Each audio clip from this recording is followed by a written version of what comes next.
बिस्मिल्लाहिर्रहमानिर्रहीम। अस्सलाम वालेकुम व्यूअर्स, मैं हूं एडवोकेट एहसन कुरैशी। आज हम डिस्कस करेंगे कि रियासत से वफादारी से क्या मुराद है और इस वफादारी के हवाले से आईन पाकिस्तान क्या कहता है, कौन सा आर्टिकल इसको डील करता है और ये वफादारी यानी रियासत से वफादारी किस किस पर लाजिम है, कौन शख्स इसका वफादार होगा कौन नहीं होगा। आज हम इसके ऊपर डिस्कस करेंगे और कौन सा आइन का आर्टिकल उसको पाबंद करता है कि वो वफादार हो रियासत का, इसके ऊपर आज हम डिस्कस करेंगे। इससे पहले कि हम अपनी बाकायदा वीडियो का आगाज़ करें, आपसे गुजारिश है कि आप अगर मेरे चैनल पर नए हैं तो इस चैनल को सब्सक्राइब भी कर लें और इस वीडियो को ज़्यादा से ज़्यादा लोगों तक शेयर भी करें ताकि इस मालूमाती वीडियो को ज़्यादा से ज़्यादा लोगों तक पहुंचाया जा सके। इससे पहले वाले लेक्चर के अंदर हमने डिस्कस किया था कि हाई ट्रेजन या संगीन गद्दारी क्या है,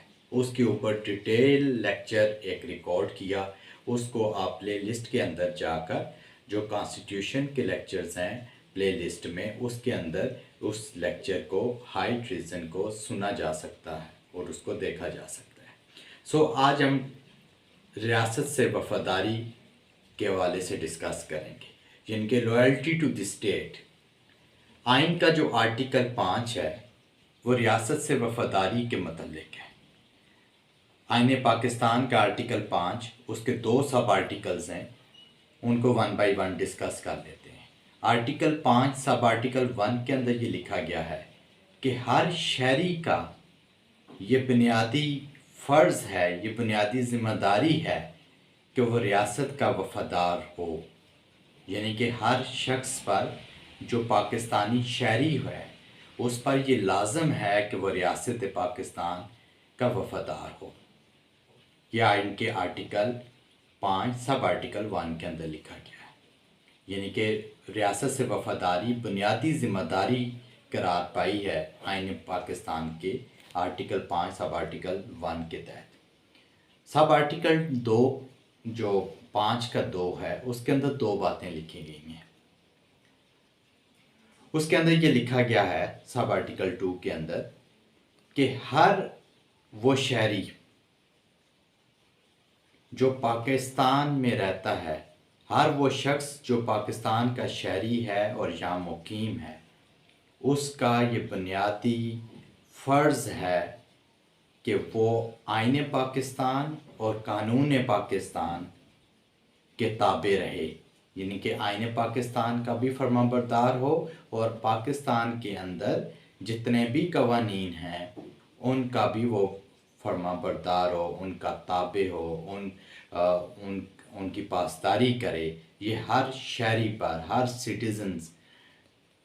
सिटीज़न पर ये लाजम है, ये उसका बुनियादी फ़राइज़ में से है, ये बुनियादी अवलीन फ़रीज़ा है कह लें कि वो आइन पाकिस्तान और जो कानून पाकिस्तान है या कवानीन पाकिस्तान है उनके ताबे रहे। इसके बाद जो दूसरा पार्ट है सब आर्टिकल 2, उसके अंदर लिखा गया है कि इसके अलावा यानी कि पाकिस्तानी शहरी जितने भी हैं जो जिनके पास पाकिस्तानी शहरियत है वो तो उनके लिए तो लाजम है ही है कि वो आइन पाकिस्तान और कवानीन पाकिस्तान के फर्माबरदार रहें। सब आर्टिकल 1 में था कि रियासत के वफ़ादार रहना हर पाकिस्तानी शहरी का ये फ़र्ज़ है कि वो रियासत पाकिस्तान का वफ़ादार रहे। और इसी तरह सब आर्टिकल 5 के 2 में लिखा गया है कि हर शहरी का जो पाकिस्तानी शहरी है उसका ये फ़र्ज़ है कि वो आइन पाकिस्तान और कवानीन पाकिस्तान का पाबंद रहे, का पासदारी करे, का फर्माबरदार रहे। इसके अलावा जो बड़ी अहम बात है कि इन हर शहरी तो वफ़ादार या ताबे आइन या कानून के तो रहेगा इस आर्टिकल के मुताबिक, सब आर्टिकल 2 के मुताबिक, 5 के 2 के मुताबिक, मगर इसके साथ साथ हर वो शख्स जो for the time being Pakistan में मौजूद है उस पर भी ये लाजम है कि वो पाकिस्तानी आइन और पाकिस्तानी कवानीन जो मरवजा कवानीन है उनकी पासदारी करे। सो इससे ये साबित हुआ कि तमाम शहरियों पर तो लाजम है ही है, जो पाकिस्तानी शहरी हैं, पाकिस्तान में रहते हैं, कि वो आइन और कानून के ताबे रहें, मगर उसके साथ साथ जो फॉर द टाइम बीइंग आर्जी तौर पर जो कोई शख्स जो पाकिस्तान में मुकीम है वो पाकिस्तान का शहरी है या नहीं है, उसके लिए भी लाजम है कि वो पाकिस्तान के आइन और कानून की पासदारी करे। सो ये आज हमने लॉयल्टी टू द स्टेट उसके पैराए में हमने डिस्कस किया कि 3 चीज़ें हैं आर्टिकल 5 कॉन्स्टिट्यूशन ऑफ पाकिस्तान के अंदर। नंबर सब आर्टिकल 1 में लॉयल्टी टू द स्टेट रियासत से वफादारी आज शहरी का फ़र्ज़ है, और आर्टिकल 2 में 2 बातें हैं, सब आर्टिकल 5 के 2 में 2 बातें हैं।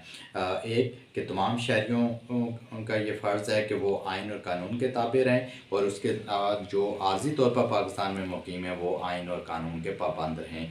ये भी उसके अंदर लिखा गया है। Thank you.